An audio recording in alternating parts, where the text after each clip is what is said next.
Welcome back. Seen it before. Danny. What? Dan? This is not how this is supposed to go. Stupid things, Dan. Oh, man. No. Okay, yeah, fine. We're going to do this because it's the third time of us trying to get this intro to Wait, I'm not ready. Okay. Anyway. So, yeah, we're Seen It Before, as Danny just said. Did I, though? What? Did I say that word? Seen it? I just said, hi, seen it before. Danny. Stupid things. Dan. At least I don't have a big giant stain on my left leg right now. So I was cleaning the trying house. to use the boy as a shield. We're running late. I gotta. No, you can't hide it now. Yeah, I was trying to hide the boy with it. All right. What are we doing today? Anyway, so it's our half of the year roundup episode. That was awful. I still don't know what to call these. It's like 20. I'm gonna call it 2023 Roundup Part 1. Yeah, that's good enough, right? Top 5. It's the movies 6 months in or so far. So this episode is the movies we haven't done on the podcast that I guess people have wanted us to do or people have talked about a lot that we just didn't see. Yeah. So the ones we have for today are Renfield, Cocaine Bear, Beau is Afraid, which we talked about a little bit, The Last of Us, which I know is not a movie, Mando Season 3, and Scream 6. So, without further ado, we also have a guest joining us today. Cameron's back with us. Yeah, thanks for having me Beau back. is Afraid's biggest fan over here. And Ari Aster, extraordinaire, Wes Anderson, extraordinaire, film extraordinaire. Asteroid City came out, though, right? It did. I saw one trailer. You'll be hearing about it. We'll be hearing about it. Okay. But yeah, so we're Seen It Before. You can find us on Instagram and TikTok with the handle @SeenItBeforecast. That's SCENE It Beforecast, and on Twitter with the handle @SB_pod. Without further ado, let's get to it.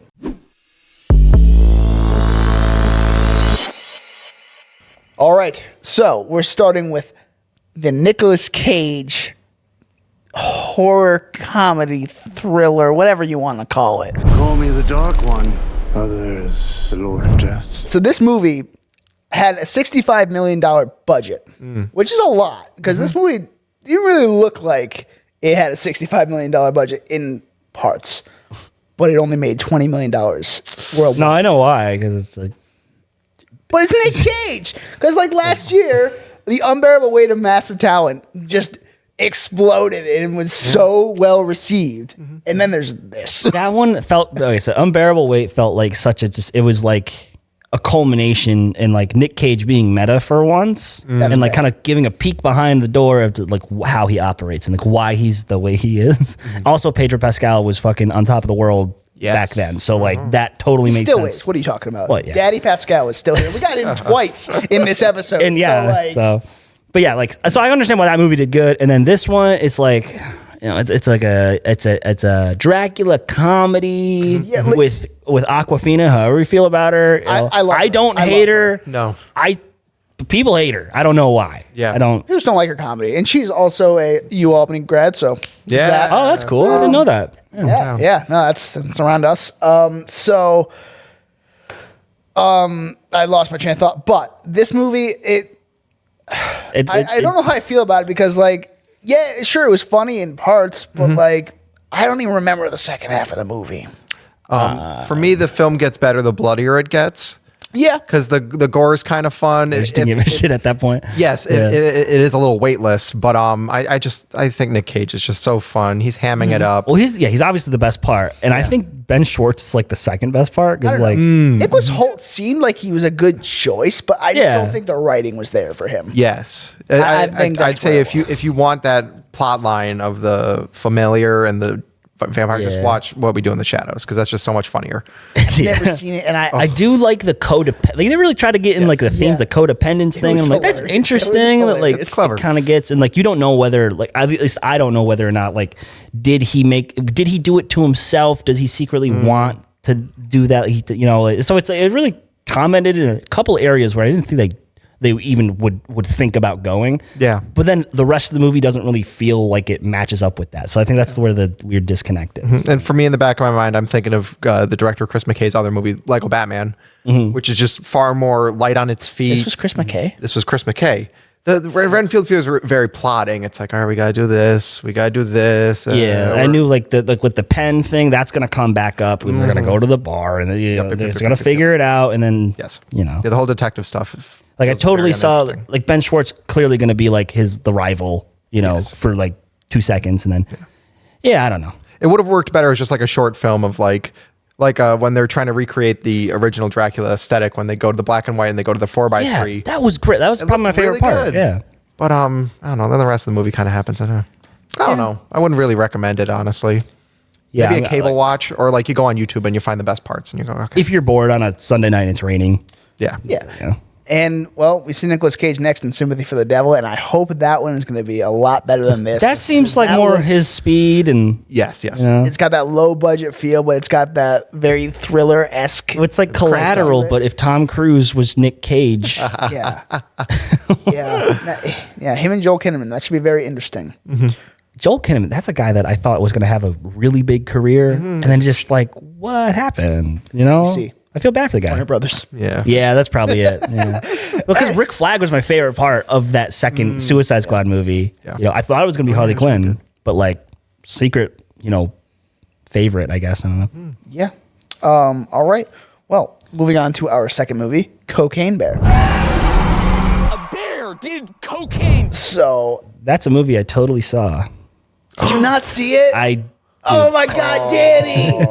I don't, bro. Okay, tell me if I'm wrong. The movie is about a cocaine, it's a movie about a bear who eats cocaine and kills a bunch of people in Ray Liotta's last movie. Well, it's actually very weirdly centered around this whole family plot with Carrie Russell and her daughters, and it tries to do like a Spielberg thing where it's like kind of like Jaws, where it's like, yes, it's about the shark, but it's really about Roy Scheider's character, where it's like, this is like, it's about the cocaine bear. Like Carrie Russell's like obsessed with the bear. No, because like her daughter runs away from home and whatnot, and it's I don't know, it's very bizarre. And Ray Liotta's son is like, yes, his son is like the main player. Alden Ehrenreich. Yeah, Alden Ehrenreich. It was really good. Yeah, Alden Ehrenreich. He was actually very good in this movie. I think the whole like Jaws thing comparison is super funny because the only other thing I really know about Elizabeth Banks is that she tried to criticize Spielberg about not having a woman as a lead, and then like somebody in the crowd was just like, color purple, and then like it just instantly destroyed her. Oh, that's funny. So. But Cocaine Bear. My only problem is that all the good stuff's in the trailer. I'd say it's a movie made for the trailer, and then the rest of the movie is... The third act is just like very dark. It's ugly. Dark? It's in a cave. I mean, it's supposed to be dark. Oh, physically dark. Okay. It's physically dark, and then, the CG may look a little better because it's dark, but like it just didn't come off great. And then Margot Martindale's in it? Yes, character actress Margot Martindale's in it, and she's, just a class act. Yeah. That's cool. She gets... her ass is clawed by the bear at one point. That was interesting. Interesting. And Ray Liotta gets torn to pieces. And while that's happening, I really wish they faded up an In Memoriam title. That would have been great. Oh my God. I think he would have liked it. They did have that at the end. Yeah. But that's good. Yeah. Well, they did, because how long ago did he die? He lives last year. Last year. So Blackbird, I must have just come out right when it happened. It was right around that time, yeah. Because I watched it a couple months ago, and then I'm like, oh shit, he's in this, and then like the first episode is like In Memoriam Ray Liotta. So like, but like in the show, he has like a heart attack or something. So we don't think I thought he was like his character was dead. Like they had to kind of like come up with it as they go. But I guess he survives. So I'm like, oh, that's interesting. But anyway, Cocaine Bear had a $35 million budget in fucking shows, in spots. But it made $87 million worldwide. So it was kind of a success, I would say. Yeah, usually my rule of thumb is like double the budget for marketing and whatnot. Just to find that break even point. And that was without marketing, obviously. $35 million. Was it worth the money to go see it? I just didn't want to devote the time to see it just because I thought it was worth the $2.25 I paid at Redbox. I used Redbox for Renfield. I used Redbox for Renfield. Oh, okay. I didn't even know Redbox was still a thing. He asked me that. I'm like, dude, yeah, it is. That's great. I see it at Cumbies and then like, yeah, there's some stuff. DVDs, not Blu-ray. You buy DVDs, bro. I buy Blu-rays. They have 4K. They have Blu-ray. Okay, well, good for them. For $1, Is it still $1? It's like $2.25. Inflation. I actually got Renfield, and then it also said, "Hey, here's a free rental as well." And I also got the Mario movie because I know my buddy. Yeah, I got that too. I got Missing, so I saw that. Oh, We were gonna put on. Here, yeah, but we were gonna do an episode. It was What'd good. you think? Yeah, I enjoyed it. But anyway, yeah, because I was gonna do a video essay on like the new like 4-star filmmakers are like Sev Ohanian and Anish Taganti because they did Missing and Searching. And I'm like, these guys are like really good. It's standalone stuff, and it's like it's a in and out good Right. story, and you're like you don't forget about it. It's a like I really like them. yeah. So- All right. Speaking of cocaine, Beau was afraid. I am so sorry. So that's our next Oh movie yeah, here. yeah. Ari Aster had to have been on cocaine. Yes, this movie we talked about a little bit with you, Cameron, in your last episode with us. Yeah, Okay. that's right. We're gonna let you have the floor here to start. A little Yeah, bit. yeah. So it's a purposefully very abrasive film, Yeah. and that's something that Ari Aster loves to do. He loves to polarize. Hereditary, Midsummer, of course, being very clear examples. Beau is Afraid being an even clearer example. And the way that I see the film, it's a filmmaker going up to a home plate, and he's going to just knock a freaking homer with a $30 million budget, or 60. Is it 60 million? I forget. The budget was. I wanna wrote say this down. 60. It was. It's the biggest. 35 million. 35 million. Okay, woo. Same as Cocaine Bear. Yeah, and that's the biggest budget A24 has ever given a filmmaker, and it's easily the biggest swing A24 has ever given. It's a 3-hour long, picaresque, just like incredible stuff happens. I kind of don't want to spoil anything too much. We're a spoiling podcast. We're spoiling this. Well, I think the easiest way to explain this is even if you explain what happens, I don't think it's even a spoiler because like it's so outlandish There's that you so can't much even like shit, man. understand Yeah. the context. Yeah, so yeah. fucking go for it. So what part? Well, Ari Aster was in the Criterion closet when promoting the film, and he picked up a Czechoslovakian film called Closely Watched Trains, and he said both this movie and Beau is Afraid, they're both about I'll say men who need to sexually finish. Yes. He said that's what both movies are about. Yeah. And he's not wrong. And one of my favorite things is in the movie when that happens. When I saw it the second time, I could feel the entire theater being like, "Oh my god!" And I'm thinking to myself, "That's not even the worst that's going to happen." Yeah, no. We haven't It gets gotten to the attic crazier yet. and crazier as the movie Yeah. goes on. Sure, it starts with him running naked in the streets and getting hit by a car. Yep. And it also starts with a birth. Let's not forget. Yeah, it starts with a birth. It starts With a inside baby's of a woman's giant womb. nut sack, like Oh yeah, well, there's that. Yeah, You got the giant testicles. and the spider. Yep, the spider. Like, Yep. I was like, all right, where's this gonna happen? just Medication that needs to be taken with the water. drinking paint scene alone was just phenomenal. yeah, that was horrifying. Yep. And, Yeah. and that whole detour into the cul-de-sac with Nathan Lane and Amy Ryan is probably my favorite oh part. my god, Amy Ryan. I haven't seen her in shit in so long. Oh and my god. goddamn, she's great. phenomenal. I was like, is that Yeah. fucking? Yeah. Where's Michael? But yeah, like his dad's a total dick. I mean, Total. Yes, his dick. dad is an absolute dick. Entirely. Yep. So then His mom sucks too. Does Ari Aster hate his mom?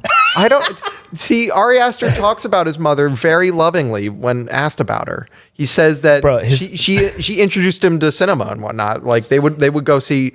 If anyone has ever seen The Piano Teacher, directed by Michael Haneke, which is a very messed up movie about a woman and a young boy. Oh. So that's horribly Is it awkward. like Harold and Maude kind of thing, or It's like, but worse. Yeah, Like not yeah. as happy with less. not Cat as happy? Stevens. Less Cat Stevens. No consent. And then also by the end, Ari Aster's just like, I just want to do Defending Your Life in a Matter of Life and Death. So I'm going to put this man on trial, and we're going to have that incredible scene in the arena. And it ends on probably one of my favorite closing shots of the year. It's a reflection. It's people slowly filing out of an auditorium with a flickering light and a dead body. Yep. yeah, this movie did not do well. No, I can't imagine it didn't. would. No. $11 million worldwide. Yeah. Yeah. So here's the thing. Like, we need more like original idea movies. This is definitely there. This is just like too much. You know. No, it's not enough. What are you talking about? Fucking like something that like would be down the middle. I think crowd pleasing would be like something like Air. You know, I think that Yeah, I Air's imagine that did kind of good. I didn't check the numbers, but I it's can check it feel while you're good. talking. It's original. It's standalone. That's all we need. We don't need a fucking fever dream nightmare. I hate my mom. I want to. I need to finish. You know, like Did not do as well as you thought. no, really So the budget was make a 90, budget? 90 million. for Air. Yeah, the budget was $90 million. Oh, probably actors because there's a shit ton of good actors. In it. Yeah. And worldwide, 90 million. Damn. That's disappointing. Yeah. So he finds this place in the middle of the woods that's doing like a reenactment thing. Yes. And he imagines his life surrounded in this play, like how his whole life would play out and stuff like that. Well, it's almost the idea of cinema itself. You're in the theater and you think you're that person. That's what a good movie should do. Make you believe that you're in this world. You're with Howard Ratner. You're terrified that he's not going to make the bet and whatnot. That's what good filmmaking is about. It's about seeing yourself on the screen. And then of course the kicker is, but this guy has kids and Bo doesn't. Oh well. You know, I didn't even think about that. That's a really good point. Yeah. Yeah, it's hard for me to think about it in that way because it's like there wasn't anything that I was trying to decipher. I'm like, okay, what about this character? Why does he think it's him? Because like none of his characteristics I thought were matched up with what was going on in the play. Because that character is heroic and well adjusted and well-adjusted. Exactly. But he's this guy fucking, he showed up there running away from these two people that kind of house arrested him, whose daughter drank paint and killed herself. And then the crazy brother, the crazy brother ended up brother's friend, from the Marines. chasing after them and shooting up the damn place. There's no way this has to be in his head. Like he has to be schizophrenic, and I would like to see the normal person cut of this movie. And I just would have liked just like another character's kind of like with Bo and just like what the fuck are you freaking out for? And it's just all normal shit. I want to see Ari Aster and Todd Phillips team up for something because that would be dangerous. fucking sick. That would be very dangerous. I don't even know what that movie would look like. Just imagine Joker, but with Ari Aster in there at some point. I mean, for me, this was everything Joker should have been. Exactly. Like, holy shit. Yeah, this is what like would from the be? perspective of the Joker, and this is why he goes bad. Yeah. This is what's going on in the Joker's head 24/7. The thing about Ari Aster is I absolutely adore and love Hereditary. I think it's the scariest movie I've ever seen. Midsummer, complete disconnect for me. I do not understand that movie. I don't understand why people like it. And I think this one had the potential to be like Midsummer because it was as weird, but this one is loud.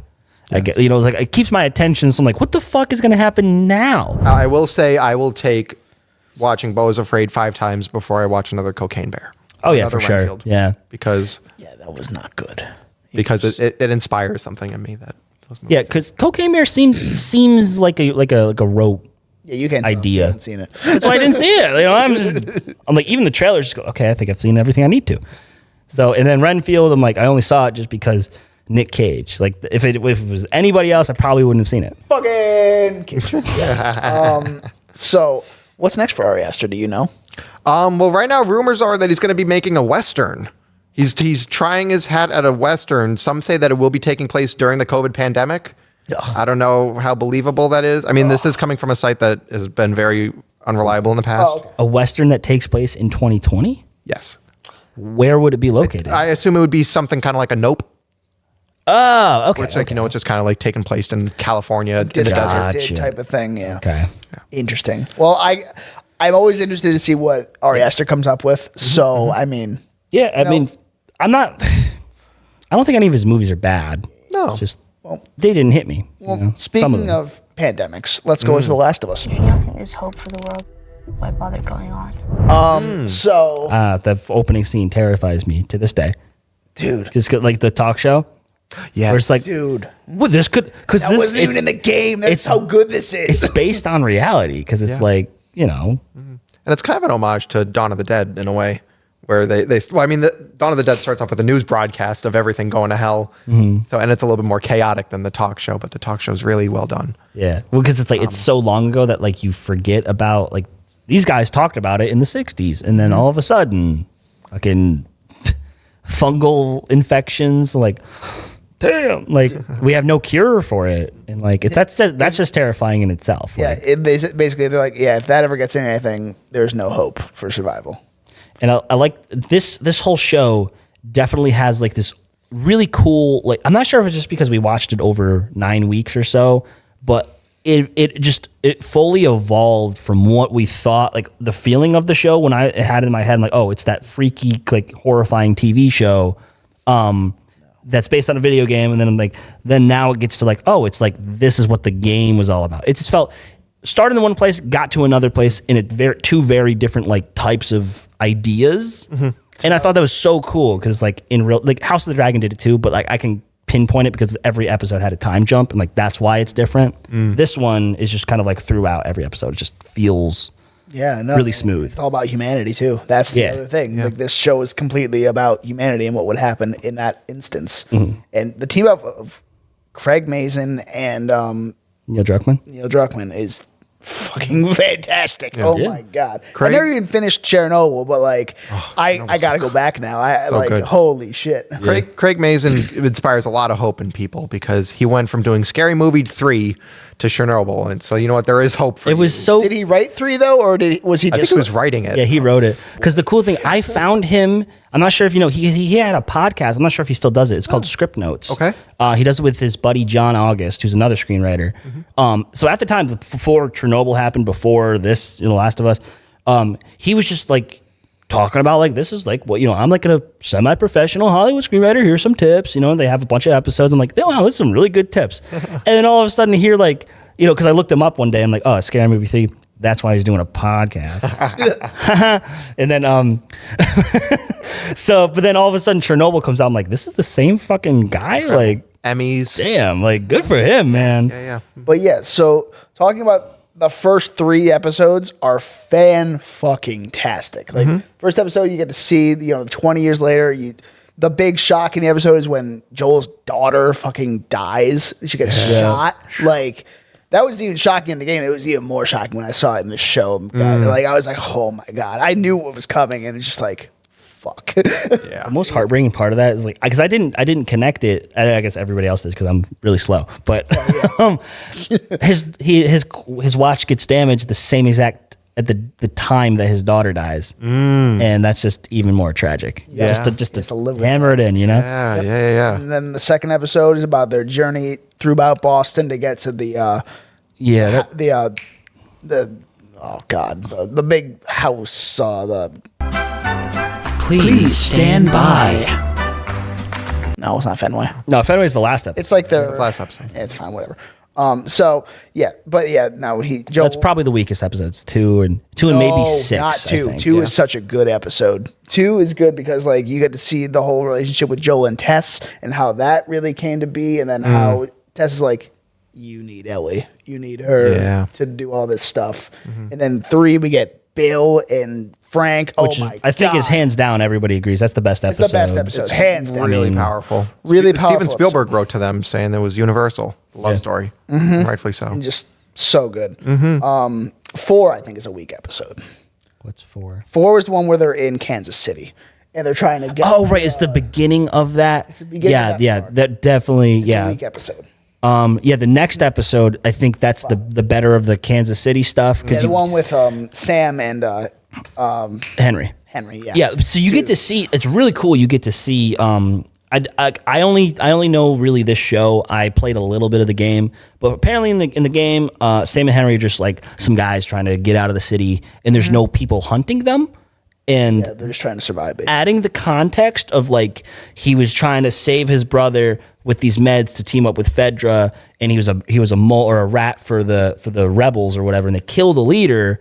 So that like I understand everybody's motivations, and they don't even have to show that much. There's like a quick flashback to where like they take over the Fedra place. That's all you need. And plus, you get Melanie Linsky just being a badass. Like, she's holy great. She's man. so good. Yeah, great. Who would have thought the girl who's trying to who's hitting on Charlie and sneaking up on his room in 2.5 Men? Ironically, that's the best rated episode on IMDb. Really? Yeah, that episode. A long time. No, Last of Us. Sorry. Then but she plays like this creep that like always like hangs out on his porch, and like she's like, "I really love you, Charlie. That one time we had sex," and then like then the following episode 6, is the one where they reunite with Tommy and they're in the town. I think that's also kind of a weak episode, but like it's not like a bad episode at all. Like it's just like more development for the characters, but there's nothing that really happens. I liked the scenery change. Like going the to those snow Until and the the end of the winter. episode Gorgeous. when Joel gets shot. That's basically where it is. And then we get the flashback with Left Behind, which was the DLC in the first game, actually. Right. Another great, like it's ironic. Some of the best episodes are like not part of the actual storyline. I know. It's really crazy, funny. man. There's the same thing with like Mythic Quest. They do like these like weird kind of like completely different timed like flashback timeline episodes that mean nothing to the rest of the show, and they're always like 9.5s and like fucking they kick it out of the park. That's how it works, and the rest man. of the show is like 7.5 and up, but like knock it out of the park every time. It's the ones that don't matter. It's crazy. Then after that, it's one where we, what's his face? The crazy cannibal dude, David. I think David's episode might have been. That's lower tier. Yeah. They're all great episodes, but it's towards the bottom. I disagree wholly because that episode was really well done just because like in the game that is such a big part of the game and like where Ellie's just trying to fight back against David and all that stuff. It was pretty much movement for movement what happens in the game in this, and Yeah, that one shot where she's cleavering him, like I saw that in the game. It was fucking brutal, bro. it's brutal. And my God, Bella Ramsey doesn't get enough credit for this role. Like holy shit. I wouldn't mind seeing when they an award cast in her her. hand. Yeah, when they cast her, I was like, no way she's gonna be that good. Holy shit, she proved me wrong. Her and Pedro Pascal in this show, their chemistry is the chemistry's really strong. unmatched. And even sure. the casting of Storm Reed is Riley. Like that was really well done too. Like She's kind of a diamond in the rough. She's got a career coming on. Yeah. She's doing a Sony career for sure. Yeah, that's her thing. And then and then the final episode, it's Very basically understated. Rescue Ellie and just Yeah, so that's the thing though. When we were like on the end of the David episode, I think that was the penultimate episode, right? Mm-hmm.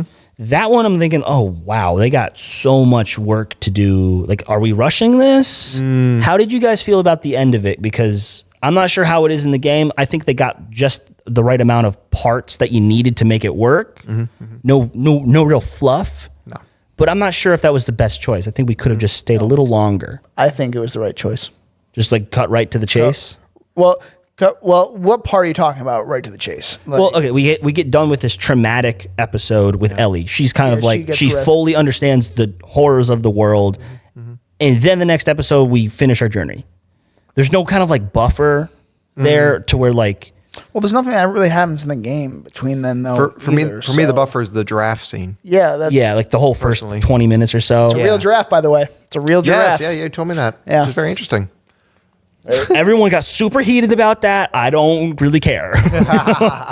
Because it was like on a blue screen, and I guess it made like the coloring look different to people. I and don't like, think so. Yo, I don't give a shit. Like it's a giraffe. It looked fine to me. Yeah. I think it was just overall a really strong show. As somebody who never played the game, I would still recommend it to people. But I would say watch it in the way that you guys watch it week by week, because I binged it, and admittedly, it's kind of blurry right now thinking So a back. lot happens. Yeah. And yes, and also all the character names I kind of forgot. I just remember their 'cause characteristics. you didn't yeah. So I just kind of smiled and nodded for the past couple minutes. I was like, Yeah, especially like long time. Sitting with that episode for a whole week was greatly beneficial. I'm sure. Because I totally because there's a lot that happens. It's a 20, 30 year relationship that you see from start to finish.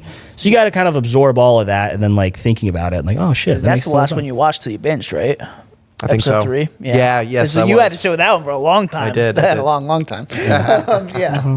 But yeah, no. So where this one ends and whenever season 2 comes out, there's a lot that happens in the second game. I'm a little worried about season 2 because, as we know, the part 2 of the game got very it's very it's very I'm not polarizing. gonna spoil anything right now for the second game as I've played it, and I think what they should do, since there's so much in this game, they got to split it into 2 seasons.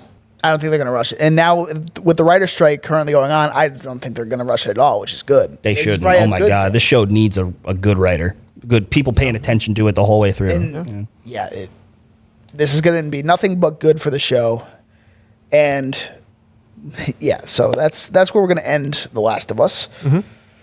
Moving on to something a little not as good. So, Mandalorian Season 3. Being a Mandalorian is not just learning about how to fight. So, Danny, I'm going to let you talk a little bit more here. So, let's go through it. So, it starts off like... I'm just so disappointed in the show. I know. We waited 3 years Well, actually, let's see. to have nothing Yes. happen for 6 episodes. Actually, we waited... Hold on. Let's see. The last episode was December 18th, 2020, and this newest one was March 1st, 2023. So 2.5 years. 2.5. 2 years, 3 2 months. years, yeah. Yeah. So this is what they give us? So Potentially the best like they kept hyping this up. The best season yet. usually when they say the fucking best kidding season yet, me? you cannot say it's going to be the best season. And then I don't know. It's like it retroactively makes the rest of the show bad in my opinion because it's like even like okay, so it's like it's very clear from this season they had no idea again what they were doing with this show. There was like they had a premise of what if Boba Fett was just doing bounty shit, and then they thought this cool idea. Admittedly, they find a Baby Yoda. Mm-hmm. Then they say, all right, that's good. Let's put it into production. That's episode 1, you dipshits. So you had to come up with 7 more episodes of stuff that might happen. Then you have a clear ending in season 2, which, you know, good for you guys. You found your way through the weeds and you found a good end point. Then you're like, well, we have to continue the show. The whole core of the show is Baby Yoda and Mandalorian. So what do? Fuck it. 2 episodes in Boba Fett. Let's just fucking get them back together. So let's start with Mando. What actually happens in the first 6 episodes? What progress? What's the goal? What is the premise of the season? The mines in episode 2. That was probably the biggest part in those 3 episodes. So we get to explore the mines of Mandalore and like all that kind of stuff. And then there's episode 3, which is that Pershing episode, and we get there's like a whole flashback episode with him and the doctor? Yeah, the doctor. See, that was a good episode. It just doesn't belong in the show yet again. It you know? felt like an Andor episode. Yeah, throw it in there, but they can't do that because Andor is exactly. Rebels or in between. It's a different time. It was like before 4 still. It felt like a more serious thing, and what they were going for the first the first episode. I think we found out though who rescued Grogu. Jar Jar. No, but not actually Jar Jar, but the actor who plays Jar Jar. Well, that's cool, but like I appreciate that they're giving Ahmed Best a role, but it's just clear that like because Ahmed Best isn't going to stick around as like a major character, so that just kind of deflated everything that they had built up. It was cool, you know. And then we had these pirates that keep coming up throughout the season, and they were just. What happens to them when they come back? Do they die? I don't know. I don't even remember. That's the sad part. Like, you know what I mean? This season is so forgettable, and then it's not even fun. Well, the one thing we're gonna remember is the Jack Black and Lizzo episode, which means absolutely nothing. It means absolute dick. That's what it means. So that was the episode right after that. So and then fucking the whole point is like the main character of the show is Bo-Katan. You know, that's what I think they were leading to. But they wanted to make it. They didn't think. They wanted, like, what was his name? Rick Famuyiwa was like saying, well, the Mandalorian doesn't necessarily refer to Din Djarin. It's true. Like, bro, he's been the main character for 2 seasons. 2 years of our investment, he's the main character. You can't just fucking switch to somebody else. No lead, Mm-hmm. I mean, to be fair, yes, Bo-Katan is Filoni's character, but now so is Din Djarin. So, like... Yeah, I didn't Grogu. I didn't not like Bo-Katan until this season. I thought she was a great character, but I'm thinking like she's just getting all this shit for no reason. I did like her in this season. Explain to me the reasoning of why. Like, okay, they tease. Okay, the end of season 2. Oh God. Din gets the Darksaber. Yeah. He wins in combat, but doesn't kill him. But doesn't kill Moff. So, if those are the rules that you just have to defeat them in combat. Why can't you just have a scene with Bo-Katan defeating Mandalorian and sparing his life? Why can't you just do that? Because that's not who he is as a character. What do you mean?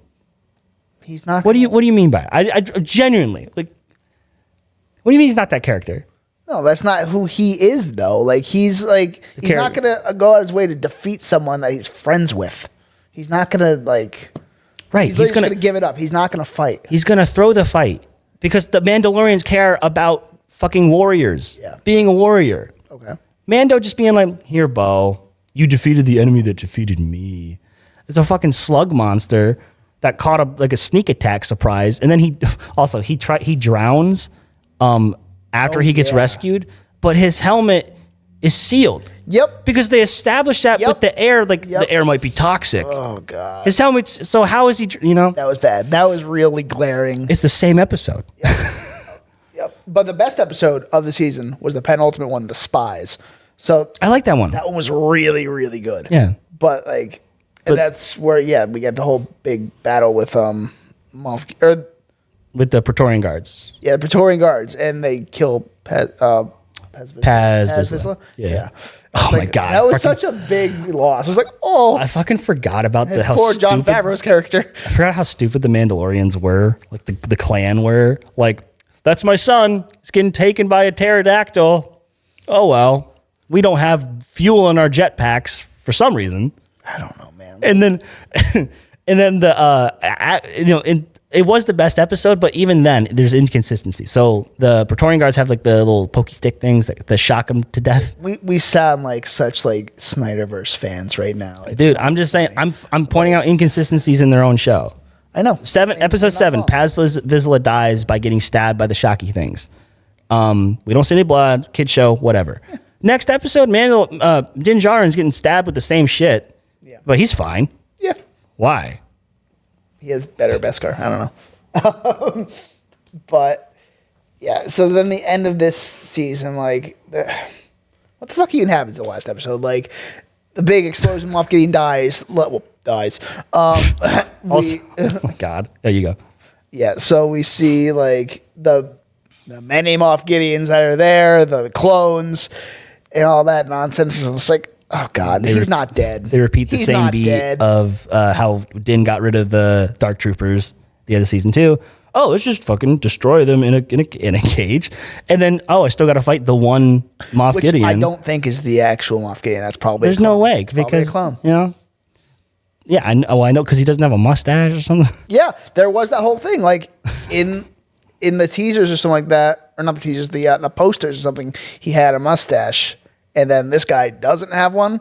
That's what people were kind of going off on. It's like, all right, yeah, that's loose, but I guess it could be possible. No matter, this took 2 years, right, to go from season 2 to season 3. Yep. That worries me for The Last of Us because, even if you get all this time to write, it still might not be good. So, because that is true. Yep. But I don't think that's the case though, because there's better writers on The Last of Us. Yeah. Well, I think they care. Whatever. Yeah. Maybe we misjudged Jon Favreau and Filoni because their last two projects have been very disappointing. And then there's, if it's all leading to this Dave Filoni directed movie that comes out in somewhere in the second half of the 2020s, I don't know. Even if it's good, I don't know how you could possibly explain the inconsistencies and stupid stuff that happens in this season. Kathleen Kennedy. Bless you. If you want to blame it on her, I think it's. Do you really think she just made these weird choices just to? I don't know what you're talking about. Okay. But no, I don't think it's just her. I think it's just they had no direction, as you said, and it's just. I don't know, man. It's Ahsoka is going to be the last straw for me with Star Wars. If Ahsoka isn't good, I'm done. I think they'll get on base. The show they're just going to keep jerking us around, and they're going to do just enough to where it's not terrible, but it's watchable. Dave Filoni did just confirm that this is Rebels season 4 or 5, whatever the hell it was.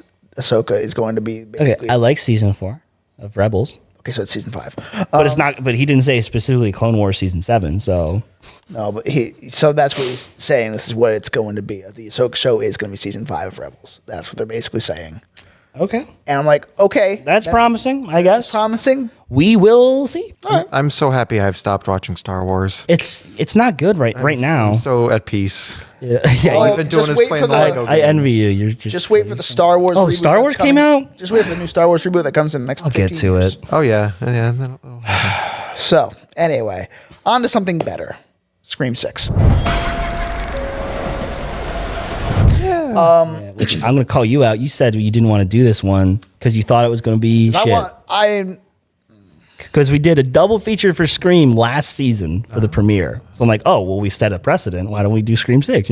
No, look at the Because dog you didn't shit. want to do Renfield. Well, because I was right. It wasn't bad. Shut the fuck up. I don't want to talk about it. You know, Nick Cage. Nick Cage is great. Scream 6. But yeah. So I did miss out on Scream 5, admittedly, and 4 and 3 and 2.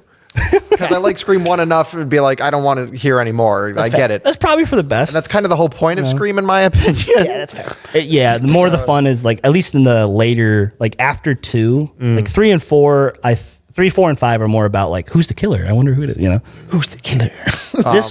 this season, Scream 6 dove into a little bit more. Yeah. I thought. Yeah.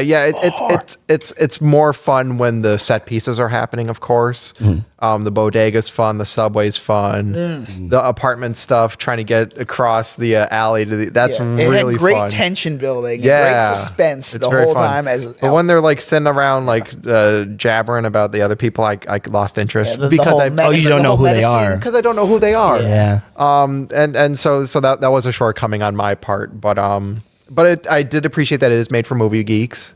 They're talking about Letterboxd and all that. That was that was cute. That gets easy points for me. Yeah. Yeah. There's a It's few clever writing. Yeah, there's a few people that I'm thinking like, oh, why? How did they survive? There's no fucking way. But I like them enough where I'm like, okay, Yeah. you get one more. You know, they better if they get brutally stabbed in the next one, they better be dead. But I'll forgive this one because I really like them. I mean, I'd say Scream 5 was like the first big movie for Jenna Ortega and what really set the precedent for what she is now. So like, Yeah, her they got lucky with her because got she real lucky with blows up the next year. oh man, Damn, Wednesday's the most watched Netflix show ever. I think so. Yeah. It's the Man, that's yearly weird. most watched Netflix show ever. Crazy. That's weird to me because I haven't seen it. I'm like, I'm just not plugged in with everybody else in this particular one. So Yeah. interesting. And yet Yeah. we're still okay.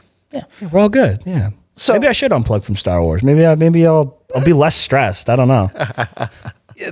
As I'm wearing a Star Wars hat and And a Star Wars shirt. sure, you know? It's a little more brutal than I expected Yeah, too. it was like, pretty brutal. The reveal was pretty good. I did not expect it. for the first time. Well, we're spoiling, right? Three Ghostface, so that's interesting. Ego's face. Yeah. The Hot Fuzz twist. Yeah, There's multiple people. Yeah. yeah. I liked all the body parts in the fridge. That was fun. Well done. They should have killed off Courtney Cox, but Yeah. Also, a really cool thing because I've seen all of the movies multiple times, and I just never realized that that's the first phone call she ever has with any Ghostface. Really? That was so cool. Oh. Yeah. So, and like they do another kind of, well, you haven't seen Scream 2, but they do a Scream 2 thing. Like, you know, they kind of copy the pattern. But yeah, like I like that. I like that Mindy's still alive because she's my favorite. Oh, yeah. Because Randy is, you know, for the first one, he's my favorite character in that movie. I fucking love him because, like, you know, he just like I love to see like a super smart character like know the shit and like avoid everything. Yeah. You know, and it's too bad that like later on, you know, he doesn't. But yeah. So but I'm glad that she's she's like him. yeah, I agree. They're keeping with the tradition, but like changing it up a little bit. It's well done. It's just a fun movie. There's nothing else I really can say about this or where they're going to go with Scream 7, which comes out next year, of course. They're going to be once a year again. I want them to kind of space it out though, like because it's like, Well, they're going to have to with the writer's strike now, so. yeah, like okay, so like, but yeah, every movie comments on itself because it's like you have the first one commenting on horror movie tropes, first of its kind. Yeah. Then Scream 2 is commenting on the fact that it's a sequel. Then Scream 3 is the fact that it's the end of a trilogy. Scream 4 is kind of like a long, or like, so they're trying to go for like a reboot. I think that's the message there. Scream 5, a requel. Reboot. They're doing legacy sequels kind of thing. Okay. So it's like new characters, old characters come back, but they're still on the table to get killed. This one is doing the more like Jason Takes Manhattan thing. We're like, we're taking it out of the thing and we're doing a sequel to a requel. So it's like this one kind of, it's really good, but it doesn't have like that meta commentary thing as much as the other ones. It's pretty dilute. Yeah. And the next one, I don't even know what you're going to do. Multiverse? Because that's the thing now? Thing, though. Like, you don't know what's happening, and that's the good part about it. And it keeps you interested. They went to the heart of the murder mystery thing on this one. And obviously up the brutality of it. I mean, that's also a big thing right now, murder mysteries. So, like, Knives Out or that kind of stuff. Like, if they bring in like a genius detective somehow. That could be cool. That would be a cool twist on it. It'd be even better if it is Benoit Blanc. Oh my God! Stop. This comes in. Just stop it. Well, I've seen these Scream movies. Don't say that. Scream.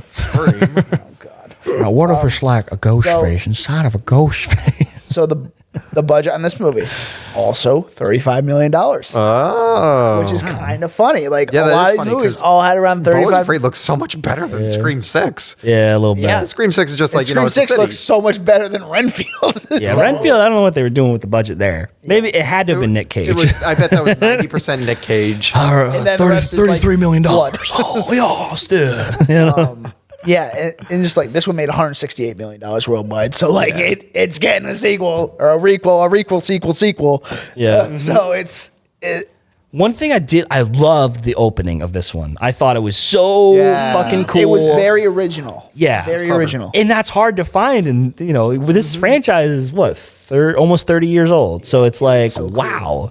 You know, and I'm like, I knew it was Tony Revolori right at the beginning because like I just know his voice. But I'm glad that they didn't like. I don't know.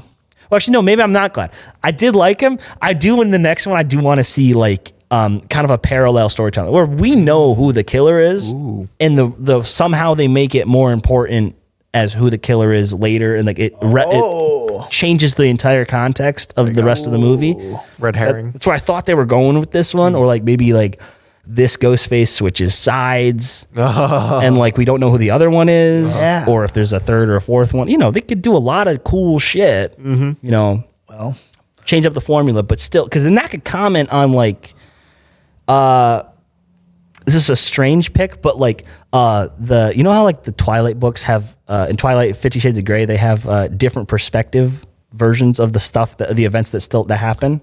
They tell it from like Edward's perspective instead of Bella's. You could do something like that. Yeah, that could be fun. It's weird that it's coming from that, but this is one of the rare franchises like with Creed. They did the handoff correctly, where like I care more about these guys now because like it's so outlandish. If Sydney's involved in this again, a seventh time, are you kidding me? Like, damn. But yeah, so it's good.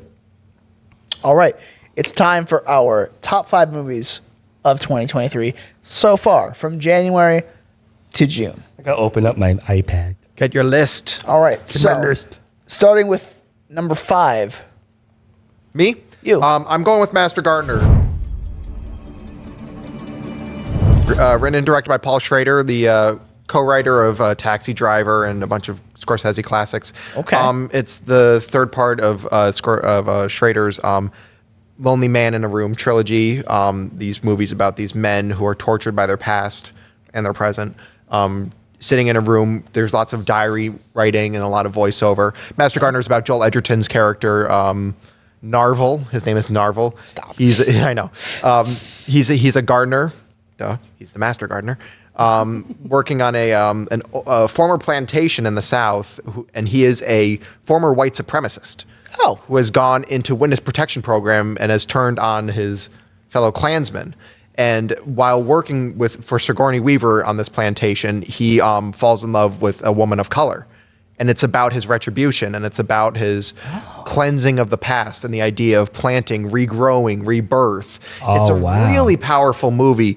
And in the end, it's Schrader saying that maybe there is some hope for humanity. And I find it really powerful. It is tough to watch because they do flashbacks to his really despicable past. And it's another really good character study. I highly recommend it if you can find it. I love those kinds of movies where like the character literally grows as a person, like, you know, positive change arc to like the fucking max. It's called Coming of Age, yes. Oh, yeah. Yeah. So what's it called again? Master Gardener. Master Gardener. Okay. It's really powerful. Is it on any services? Not streaming. I at the didn't hear moment. about it until you just said it. Yeah, so. yeah. I think it played here like for a week. Oh, is that what you were talking about earlier to me? Oh, no. Oh, I've got that's a different another movie? one. Okay. Yeah, I've got another one in my pocket. But Gotcha. All right. I highly recommend Master Gardener. All right. My number 5 is okay. So I was talking to you about this earlier. My number 5 originally was Dungeons and Dragons, but then I looked through our podcast and I was like, "Oh, we did this movie.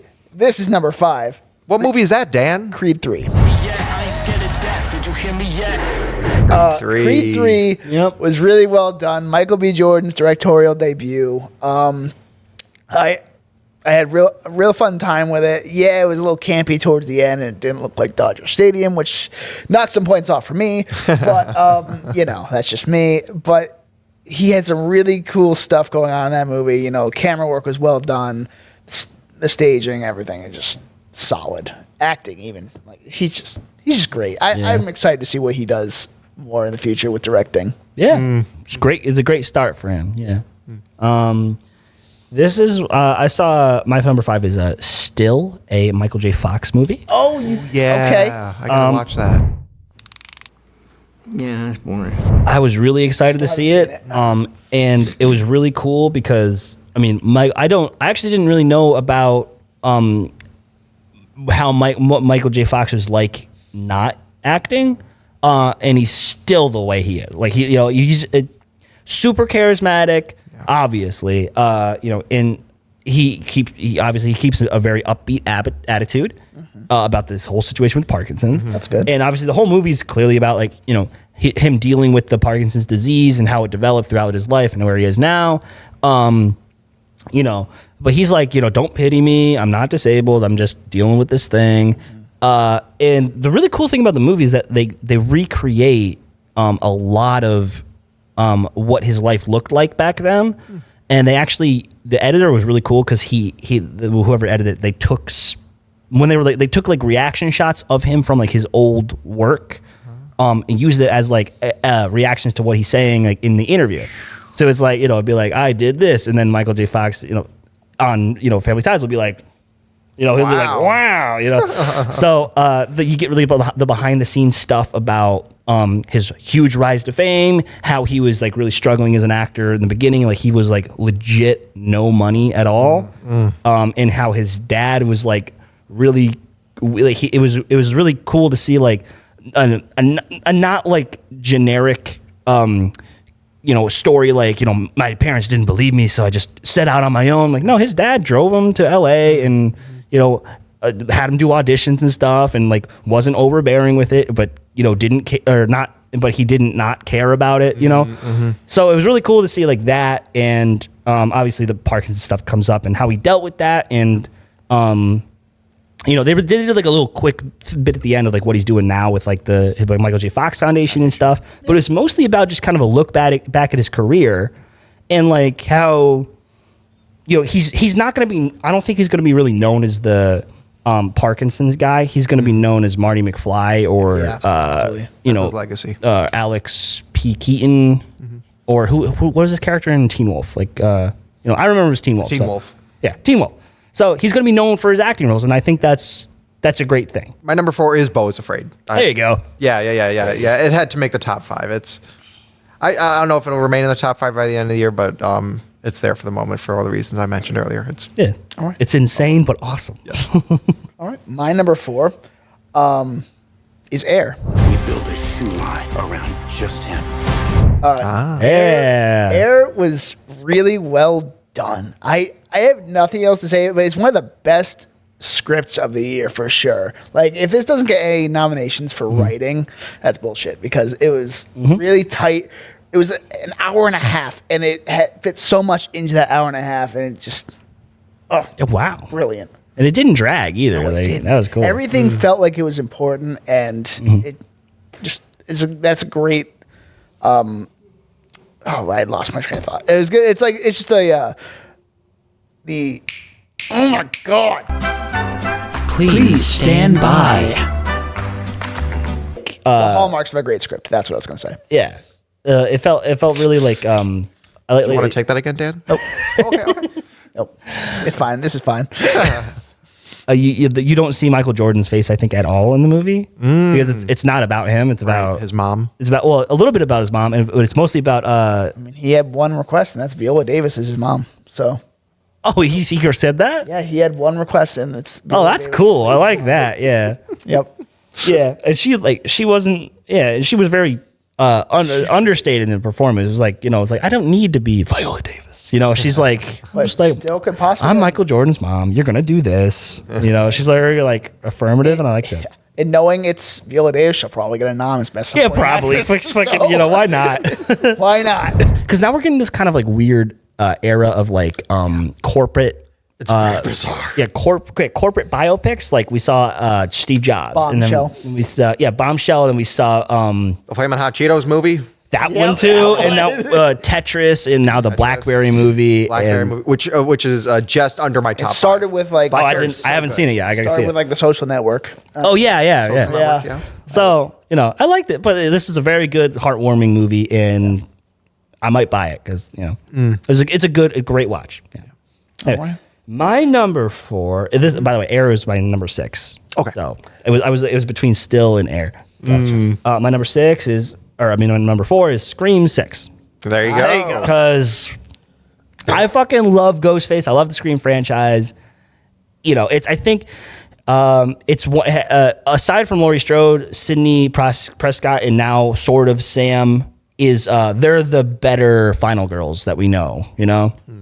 So, and also I like that they're going in the direction of Jenna Ortega and Melissa Ferreira. I might be wrong about that. It's 2 protagonists, and I thought it was cool. The sisters. Excited to see where it goes, but like I said, mix it up a little bit, But don't shit on Wes Craven because oh God, no, no, that'd be a huge mistake. Yeah. Number 3, it's probably going to change when I rewatch it. Not if, when. It's Asteroid City. Do a nude scene. You want to see it? Wes Anderson's latest is really difficult to discuss coherently still for me. I only saw it over the weekend. He's like the quirky David Lynch. Yeah. Like autistic David Lynch. Jeez. It's... I think so many people don't understand you gotta say David Lynch now. So many people don't understand Wes Anderson, and it's really sad that people are boiling him down to his aesthetic because it's not just that. No, I know it's such a small part of what makes him phenomenal, and I think in the end, it's about it's funny because. Also, I would say that Asteroid City is not an intro Wes Anderson film. I think you have to be a little bit more versed in his filmography to see this because Asteroid City is about the writing of a play and the rehearsing of a play and the casting of a play that is called Asteroid City. And that is the desert scenes. The rehearsing, it takes place in black and white 4:3 aspect ratio. And then we go to Asteroid City. So it's a movie about the importance of storytelling. It's the importance about acting because it takes place during the 50s. So we're getting the introduction of method acting. This was when James Dean was coming up, when Marilyn Monroe was coming up. And so it's very much about eras changing. And that's also very much about Grand Budapest and the French Dispatch. So it's really exciting. And it's also about, intergenerational stuff. I wouldn't say it's about trauma. I would say it's about the anxieties that modern day brings. Jeffrey Wright has a phenomenal quote that I want to quickly bring up. Sure. He says, if you wanted to live in a nice, quiet, peaceful life, you picked the wrong time to get born. I love that quote. And that's what Asteroid City is partially about. The playwright in the movie once says, Jason Schwartzman's character, who is an actor who eventually plays the character in the Asteroid City, he goes up to Adrian Brody's character. He says, "What is this play about?" And he says, "Infinity." And that's what Asteroid City is about. And it's really exciting. My number 3 is John Wick Chapter 4. I'm going to need a gun. Yeah, mine too. Oh, it's also your number 3? Yeah. Okay. But yeah, so let's just talk about this one together, I guess. So this movie, just like altogether, like the finale of the John Wick character. The finale. Like it's just like so pumped up. You're ready for him to just like kick ass again. Like Yeah. It starts All off right. so fucking like his punching is like fucking peaking. It's like It's boom. It's like shaking your theater. right. It's like, oh, we're seeing a John Wick movie. I should have seen this in fucking IMAX. Like, oh Yeah. my god! Yeah, I Like, wish I just did. imagine we saw that in IMAX. Oh my god! And then, Bill Skarsgård, fantastic as the villain. Yeah, the ending's a little shitty with the CGI. I shit on that a Yeah, lot. so we did this one, and you and John brought that up. I saw it again. I didn't see it. I don't get it. Maybe they fixed it. I don't know. I haven't seen it since. So I bought the 4K. Maybe it's like better or something. maybe. Yeah. I should probably buy that. He's dead, but but John Wick 5's coming out. And then there's this. Well, I'm hoping that, as I sent you guys last night, the stunt work might finally get an Oscar category. Maybe. Yeah, that would be good. Stunt work for movies, that is great because it's a big part of movies nowadays. They're kind of the unsung heroes. yeah, they really are, and this stunts movie have been a thing especially. since movies have been a thing. Yes. I mean, Buster yeah. Keaton's the OG stuntman. Exactly. Charlie Like Chaplin. if Buster Keaton wasn't also an actor, he would have been, he would have it would have been like stunt person would have been legitimately included. Yeah. I think, But yeah, how many stuntmen do you actually know? Like, I only know Chaz Stahelski and David Leitch because they directed these they're movies. So directors, that's the sad part. But give some recognition to these guys. Give them some recognition. They deserve it. Yeah. Anything else you want to add to John Wick 4? I'm glad that they were able to understand. Well, I guess maybe not. Hopefully, they understand with the character of John Wick that it's getting repetitive. The first one, you have it's just generic. Like, I'm going to take down the entire Russian mob because they killed my dog. An average Sunday afternoon for this guy. would. Yeah, that's as you would do, for sure. Yeah, and the second one is like, oh, you dipped a toe, so we're gonna pull you back in, and now he's trying to get out of that, and then he says, "Fuck the it, I'm lore so around angry." it, yeah. Boom, screws himself. He's excommunicado. We're getting a whole world around this. We're getting the Continental TV show. We're getting the ballerina spinoff. Do different things. Which Don't just have the main character be a scary guy with a gun, because that's John Wick. He already did that 4 times. And I loved all the movies. I'm just saying you're in dangerous territory of just making it homogenous. But they had some great elements with Donnie Yen, Mr. Nobody. He's great. Yeah, and his niche is just playing a blind badass, I guess. Yeah. So And the poker dealer, so is the poker dealer. He's more I'm than blanking a on blind the actor's badass, Danny. yeah. What was his name? The big body gentleman. I'm blanking on his name. Oh my the god! gold tooth? I forget his name. Killa something. I Killa, think. yeah. I think his name was something- Killa. I'm pretty sure in the movie, but I forget his real name. So stupid. But Bill Skarsgård is a stand-in, plug-in character that the lady in the last one. Oh yeah, the Adjudicator. The adjudicator. And then she's not. She wasn't the BLCL. Bill Skarsgård is like she's still part of that, but she's not him. but he's not the table. He's not above the table. Like, who is the table? I want to see him go up against all the fucking, if you're going to, I'm glad they didn't. Probably will be like, who is the table? But John Wick is dead, and I want him to stay dead. He found a way out. Like, the movie subtitle was literally going to be called A Way Out. Hey, Danny. Oh, really? He's not dead.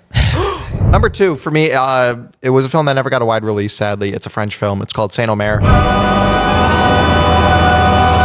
Okay. Directed by Alice Diop. She's a Senegalese filmmaker. It's based on a true story about a woman who was tried for killing her child, and her defense was that she was under voodoo.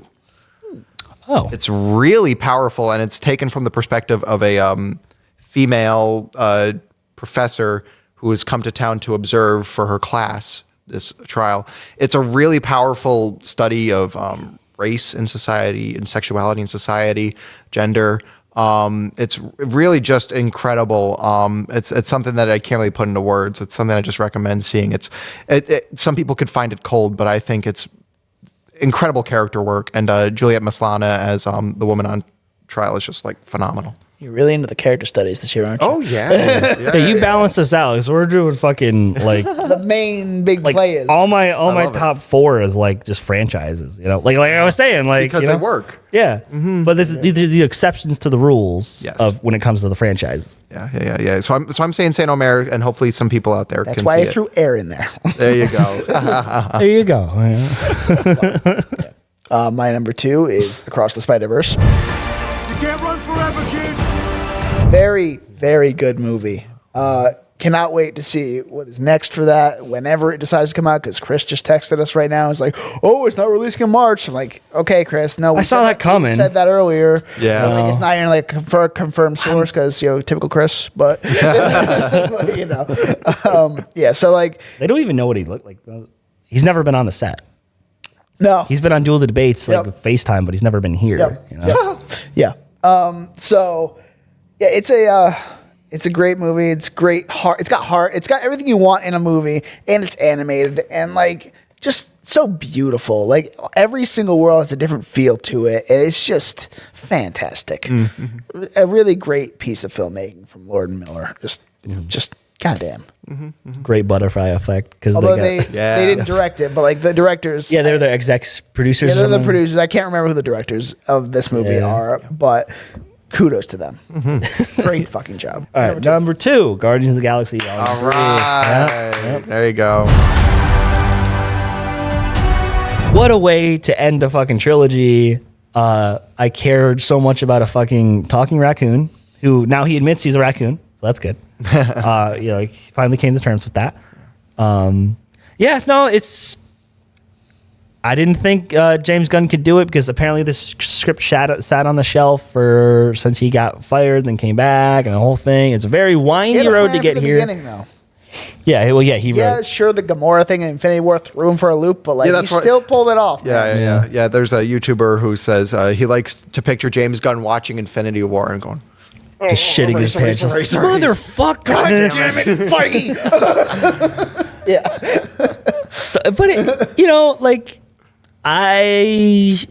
So this is where I'm ending my true investment in the MCU, and I think that's Good. That's a good spot. I'm happy with that decision because I agree. It's the end of the trilogy of the last trilogy I really cared about. Spider-Man already ended. We'll see what they do with the college trilogy. Yeah, I'm still gonna watch them. It might not even be college. It might be after college. Who knows when this is gonna pick up, man? Yeah, I don't know. Because Tom Holland wants to stop. He'll be fucking 30 when this next movie comes out. So He'll still look like he's 12 though. he's got the Elijah Wood effect. Yeah, Guardians 3 I think is one of the better movies after post Endgame. I think it is the best, right? Post Endgame, yeah. No Way Home, I know we disagree with that. It's better than No Way Home. I think it's a movie, It's better than solid. No Way Home. I like No Way Home probably more though. I don't It was know. between the two. I don't know. I'm fully willing to admit I love the fucking fan service. I did too. They made it work just enough. You're number 1. yeah. Spider-Verse and Guardians are definitely on my top 10. They're right underneath number 5. For me, number 1 is Showing Up by Kelly Reichardt. It's A24 joint. Kelly Reichardt's one of my favorite American filmmakers working today. She has an incredible eye for just experiences and just worlds. This is Michelle Williams. She's an art professor in Seattle. And she's just trying to make her exhibits. It's about process. You just get to sit with her and you get to see her sculpt for a little bit. And then, and she's having troubles with her landlord, who's also her friend, and they try to go back and forth. Hey, my hot water still isn't working, and Hong Chow kind of ignores her. Chow. Yeah, Hong Chow's I in like it. her. It's just really understated, really beautiful. I went up to use the bathroom at one point, and when I came back, my friend said, "You missed the only argument in this movie." I'm like, damn it. So I got to rewatch it to catch the argument. But her films are always just so beautiful to look at, always shot gorgeously. I highly recommend that, and her entire filmography. First Cow is an incredible period piece. Old Joy is one of my favorite films of all time. Showing Up, I really recommend it just because of its understated just plea for good art making, even though it's not really storytelling. It's art making, and I love it. Yeah, I was just gonna say probably not my movie. Because I'm totally a storytelling guy. If there's no story, there's no conflict. I'm not really, But it's great. I'm sure it's very well shot, and it's a really special movie. Y'all know it's coming. My number 1, Guardians of the Galaxy Volume 3. Yeah. There you go. Yes. And I don't think it's going to change this year. I think it's staying Really? at number 1. But Wow. as you said, Wonka won't upset that? what? The Wonka movie won't upset that? Or? But yeah, the director you were just talking about, Yeah. you're saying how you love everything she does. I love Yes. everything James Gunn does. I don't even care. Like, everything he has put out in the last 10 years, even when he wrote Scooby-Doo fucking 2. Like, I didn't even know I was with James Gunn for that long because, like, he's so good. I have nothing bad to say about anything he makes.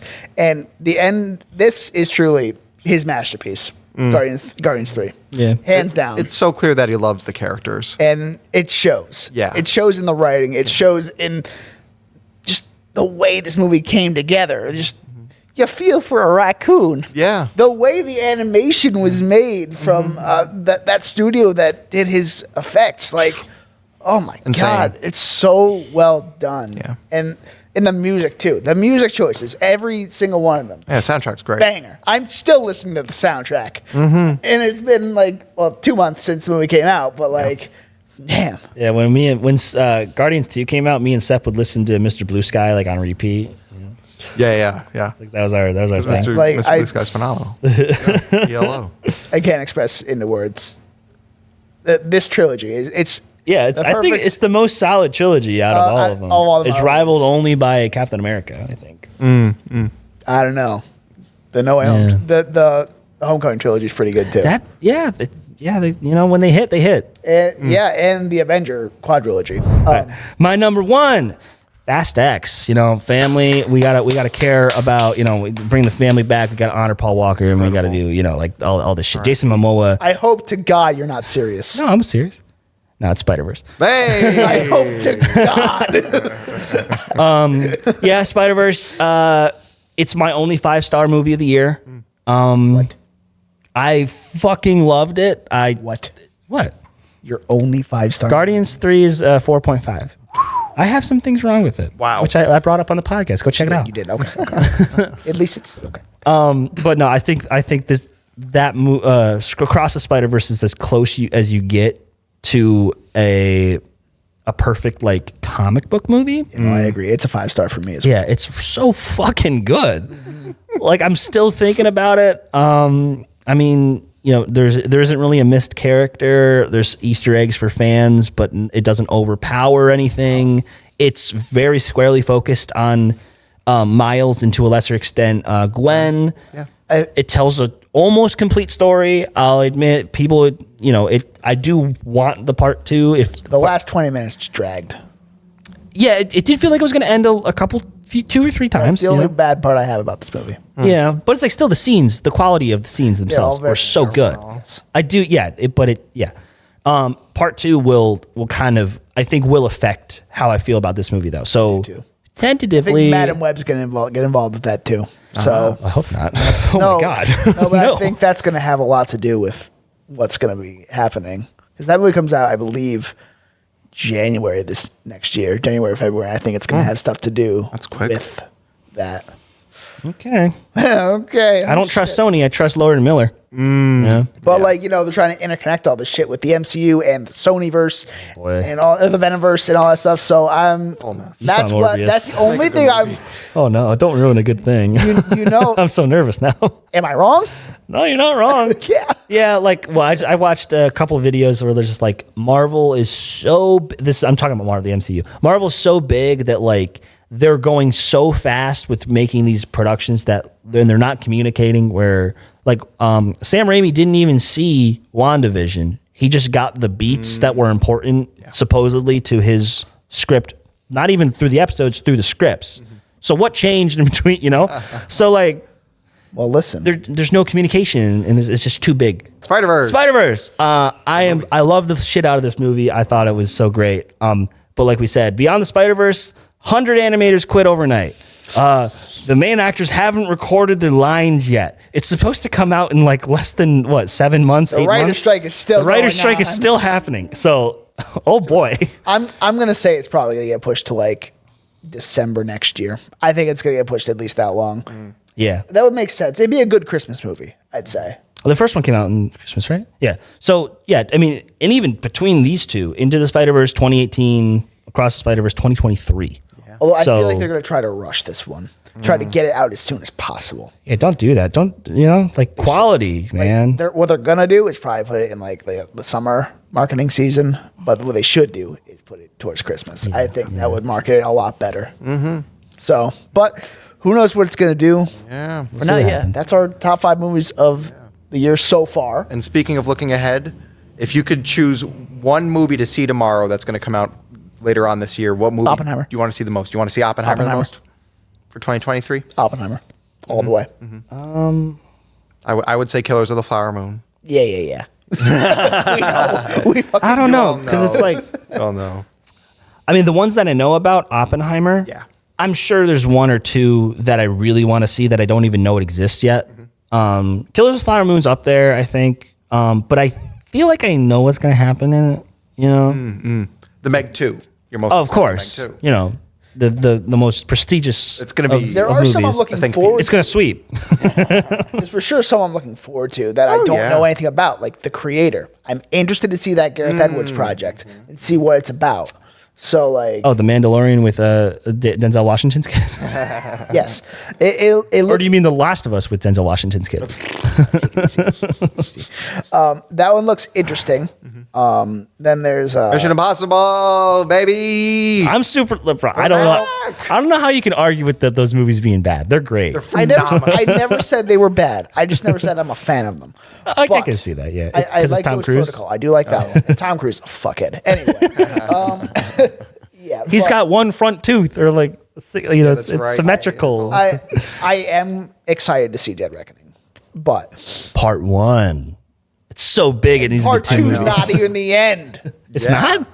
No. There's gonna be another one after. Oh fuck! Shit, I thought this was like the end of it. Oh, they're doing the Fast X method. Oh my god, this franchise is over almost 30 years old. That's insane. Sweet Jesus. Tom Cruise he's gonna keep running. He will. Gonna keep running. Mm-hmm. He's gonna run up that hill. And speaking of running, I think we all got to run soon. But yeah, so we're seeing. Segue, dude. Nice. Hey, I've had a lot of nice segues today. Yeah, I had 2 of them planned. That one was not planned. Anyway, so we're Seen It Before. You can find us on Instagram and TikTok with the handle @SeenItBeforecast. That's SCENE, It Beforecast, and on Twitter with the handle SIB_pod. I'm Dan. I'm Danny, and I heard somebody really quickly did like the Charlie from Hereditary. I got so nervous for a second. Am I gonna get beheaded?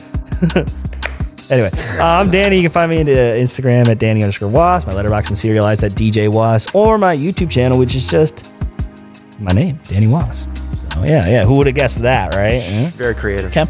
And you can find me, Cam Kircher, Twitter and Letterboxd for any more ramblings and heartfelt talking about Wes Anderson. Yeah. Well, as usual, we're glad to have you on. Thank you for having me. Oh yeah, no, it's always a good time because you level us out because we're the big in the franchise guys. Yeah. He's less in the franchise stuff than I am because I'm the basic bitch here. But like, yeah, you got all these intricate takes and we really. Yeah, I gotta get like appreciate your that. list of like with the French movie and the and the other one with the. Wait, there was 2. There was one. Master Gardener. Yeah, that Master one. Gardener. Yeah, I want to see that one too. Yeah. Yeah. I hope somebody. Saint else Omer, out there, I think is the other one, checks right? it out. Yeah. Yeah. All right. But yeah, in next week, the 5th and final Indiana Jones movie we will be doing. Oh boy. I'm excited. We need to figure out when we're gonna do that because we're going away on the weekend. We're doing Friday. Friday, working. I can go out though. I guess we'll see you on Friday. We'll see you. Anyway, but yeah, we'll whip it. I was trying to think of something clever, but we'll whip it. You'll dial it in. Yeah. We'll dial. Yeah, there you go. We'll dial it in. It's been an honor as usual. We'll see you next time.